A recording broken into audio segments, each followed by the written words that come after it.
that who really worked to get to where he is. You know, he was a first-round draft pick, but obviously the early returns weren't as great. But the fact that he's gotten better is something that you can appreciate.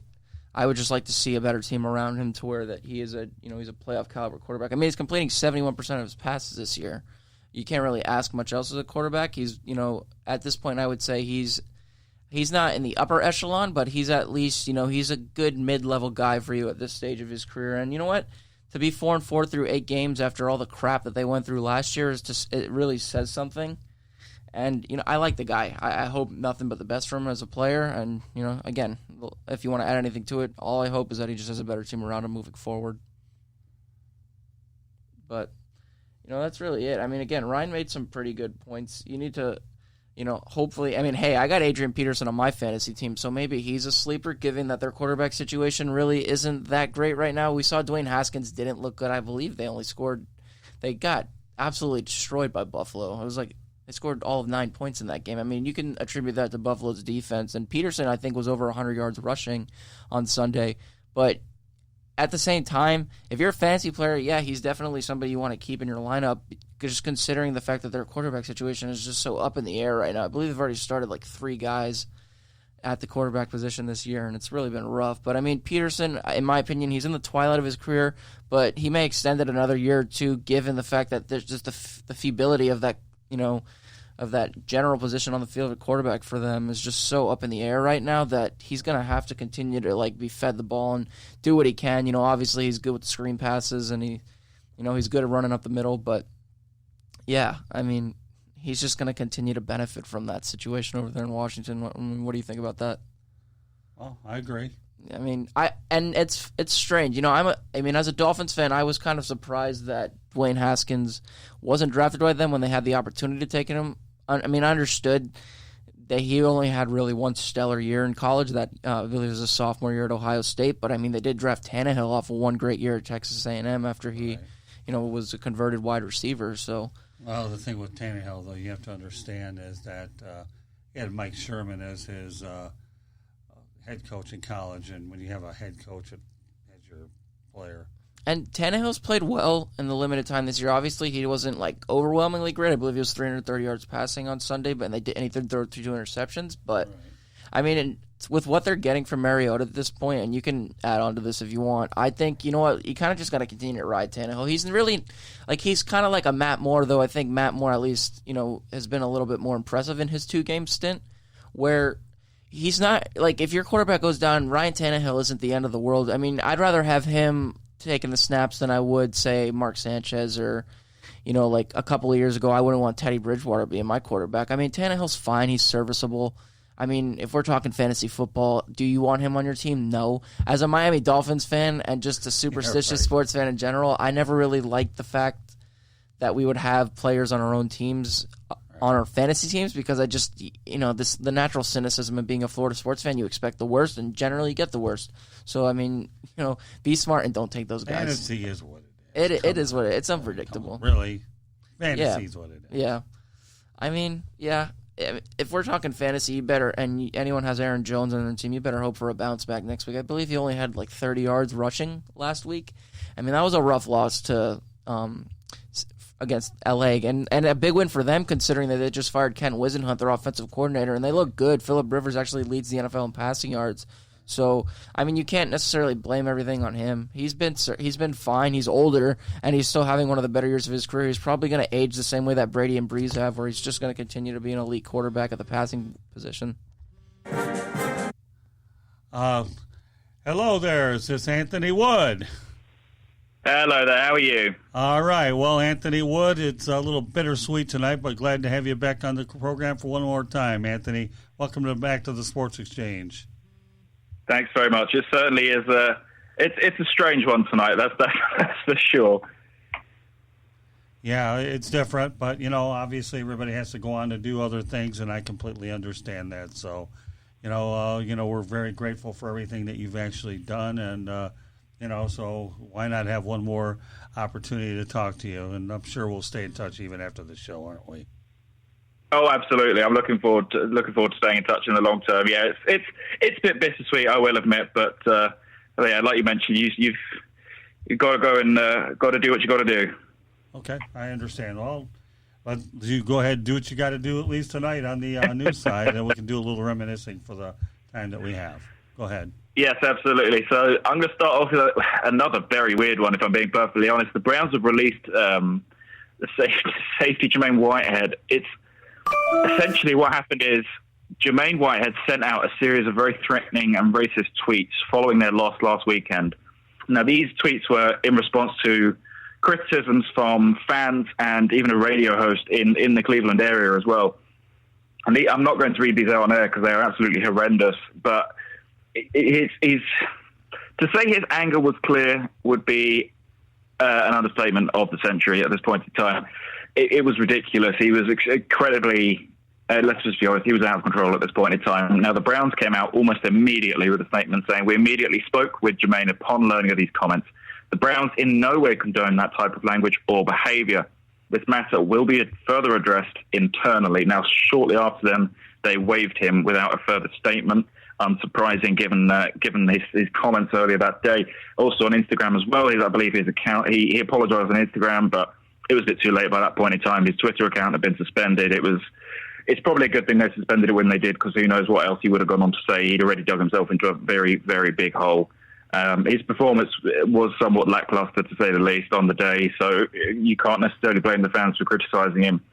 And plus, if you're doing what he's doing, you've got to come to expect it. So for him to come out like that and attack people was absolutely out of order, and I think the Browns went about it the right way. But how do you feel about this, let's just say, strange situation? Well, bottom line is one of these days these guys got to get it figured out on social media, because none of them ever do. Antonio Brown's out of a job because of that.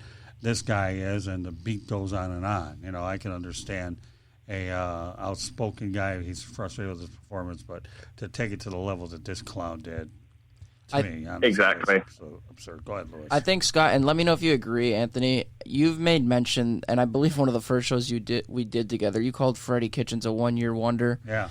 Maybe, a lot, I feel like, and, you could talk about clubhouse culture all you want, but Whitehead's outburst may have been in part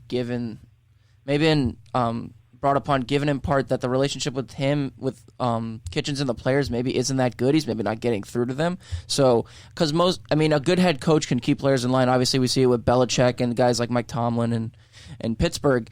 But this kind of illustrates to me that they may need a change there. I mean, I agree with you, because they're 2-6 right now. Mayfield has looked horrendous the last couple of weeks. And, this just adds on to what's been a very rough and disappointing season for a team that had a lot of they were a sleeper Super Bowl pick, and to have this kind of happening and then Baker Mayfield crumbling at in front of our very eyes is just disheartening. But I think a lot of it just gets back to the head coach and how he really hasn't been able to reel in the players in that clubhouse. Well, bottom line, he's a position coach. Period. Yeah, he is, and that's the problem. And especially when you throw in, you mentioned obviously the performances of Mayfield. They compared them recently to the performances of Manziel when he was, and even Manziel had better performances in his time with the Browns, and that's saying something. It's been poor from start to finish, all across the board. There is too much talent on this team to have this many issues. Something is very, very wrong, and I don't think it's just the head coach.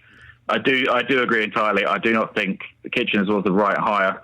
The only comparison I can think of, if I'm being perfectly honest, is actually going back to soccer. I'm going to have to throw it in. It's my last time. I've got to throw it in. But it's the same there. That a team, Manchester United, they brought in a former player of theirs, and that got all the players there riled up. It got them all excited. They all played their hearts out for him. As soon as he was given the long-term deal, performances shot downhill again, and the true, I guess you could say, lack of coaching really came out there, unfortunately. And the same is happening here in Cleveland. It's the players they wanted Hugh Jackson gone. He was gone, so they celebrated. They played their hearts out for obviously Greg Williams and Freddie Kitchens at the time. And look what happened as soon as a permanent change was made. It's back to normal. It's back to whatever this toxic atmosphere in the locker room is. There's got to be solved, but I certainly don't think Kitchens is the guy to do it. Well, the bottom line is Cleveland's getting too much conversation for all the wrong reasons. You have too many personalities on that team, I think. Bottom line is that who knows? I don't know who they bring in there next, but good luck. That's all. As far as this Whitehead guy is concerned, you know what? To me, if he hasn't really learned anything from these other people, God only knows if he ever will. So I don't know. I think the only way this situation could be any more entertaining, obviously you got OBJ in there and all these other Mayfield, all these other guys. The only way it could be any more entertaining is if they somehow brought Gruden in as well, just to cap it all off. Imagine that. Imagine the locker room scenes there. That would be amazing. Right. Yeah, I don't know. What can I say that I haven't said about the whole thing anyway? So let's move on to OBJ and Landry. I don't want to get into cliche territory with the dysfunctional Browns because I know I'm headed in that direction. Yeah, definitely that trajectory is in. Giving the team this much attention, it gags me. Yeah, sticking with the Browns, OBJ and Jarvis Landry were both told by the NFL at halftime during their loss over the weekend that if they did not change their cleats at halftime, they would be forced to drop out of the game, which is unbelievable. Basically, CBS sports analyst Jay Feely, he reported that basically Jarvis Landry had cleats on which had the color which was more similar to the Broncos color rather than the Browns, so he had to take those off. Whereas Beckham was wearing blue and red cleats with the face which looked like the Joker on it, and he was forced to take those off. Now, it violated the league's uniform policy. Now, OBJ has been very open about it. He said, look, I have a deal with Nike. We're supposed to wear white jerseys that week. We got the white cleats. Right. In the off-season before the season starts, in June, July, we sit down, we map out the cleats, all of this. He said we're good to go. And then this week, all of a sudden, they changed the jerseys, and those are the only cleats he had. So he said he put them on and just sort of took it from there. But if I'm being honest, I think it's nitpicky to the nth degree here. It's ridiculous that the NFL made such a big deal out of such a small issue here. It's much like a few weeks ago when his trousers were slightly too high up. It's just ridiculous now. The NFL are nitpicking far more than they should be. Yeah, I mean, I think that when I saw that, I think that just gets back to my overall disdain for Goodell and the way that he runs things. Look, I'll defer to baseball again for a second. Baseball instituted a slogan this year, then they like to do that every year because it's an ethos they try to instill. But they said this year, let the kids play. I feel like the NFL should adopt that in some sense. Kind of just let these guys be who they are. If they want to wear colorful cleats, that's fine. I understand exuding a sense of professionalism is something you should do as a professional athlete. But if you're being fined, tens of thousands of dollars because of the cleats that you're wearing and you're being threatened to be kicked out of games, I think that's a little much. I think they're just trying to take as much from those players' salaries as they can. And they may do it for some press, and Odell Beckham is not one to shy away from how he feels about certain issues. And I just think it's ridiculous. I think you just need to give these guys a little bit more leeway with what they wear. Obviously, he's not wearing anything offensive on the field. Good luck. No, exactly. And also throw in that OBJ mentioned that he said the only other cleats I had with me were really hurting, so I wore the ones that were most comfortable. I mean, it's just ridiculous. Like you said, there was nothing offensive about any of this. There was nothing offensive about either guys, what they were doing. So why change it? It's the NFL just being nitpicky, like you said. I mean, but again, you're talking. I mean, I understood the helmet situation with Brown, but you know what will happen with those cleats? Sell them for charity. Maybe they go toward cancer research. Leave it alone. Which is good. That's true. Right. So those cleats will have somebody will buy them. Okay, and I guarantee those players won't wear them. All right. So, anyways, you were referring to that about Nike. Yes, yeah, that is how it's pronounced. Let me just clarify. Nike is how it should be pronounced. Yeah. But yes, I had to throw in this one as well, and this has only come out in the last few hours. There's another one another little story I wanted to mention. Cam Newton has been he's been placed on IR, so that's him done for the rest of the season. Now, we were expecting him to come back within these next couple of weeks, so this is a big move for him. And also, I mean, he was 0-2 this year. The Panthers are 5-1 without him. I wanted your guys' opinion on this. Do you think his future is in Carolina, or do you think this is his time? His time has finished. Do you think it's Kyle Allen's team now?